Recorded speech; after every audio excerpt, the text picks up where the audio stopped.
In today's video, I'm going to teach you how to force Windows to use the dedicated GPU for Adobe Premiere Pro.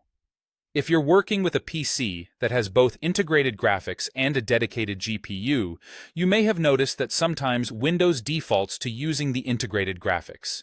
This can affect performance in applications like Premiere Pro, where having the extra power of a dedicated GPU can make a significant difference. So, let's make sure Premiere Pro uses your dedicated GPU to its fullest potential. To start with, you'll want to open up your Windows settings.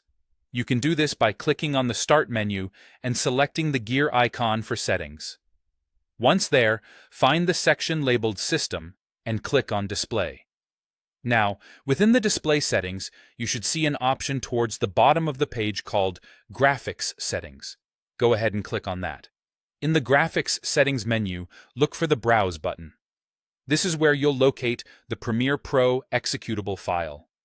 Clicking Browse will open a File Explorer window for you to navigate through. What you're looking for is Premiere Pro's application file, which is typically named something like premierepro.exe. It might be in your program files if you used default settings during the installation. Once you've located the right file, select it and then click Add. After adding Premiere Pro to the list, you'll see it appear in the Graphics Performance Preference section. To the side or underneath, there should be a button labeled Options or something similar. Click on this button to open up a new window where you can specify your graphics performance preference. Here, you'll see a couple of options. What we're interested in is the High Performance setting. This option should be associated with your dedicated GPU.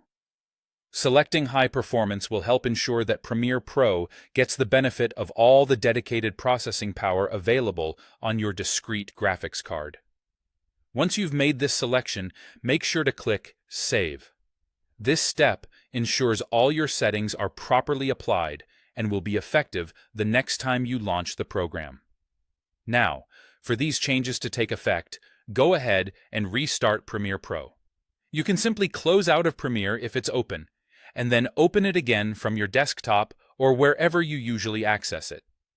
With these changes, your system should now direct Premiere Pro to make use of your dedicated GPU, thereby enhancing its performance potential, particularly for heavy video editing tasks. By following these steps, you're well on your way to ensuring that your editing software runs smoothly and efficiently, leveraging the full capability of your hardware.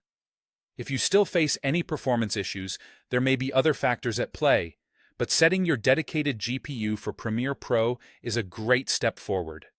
Thanks for watching, and I hope this helps you get the most out of your editing sessions.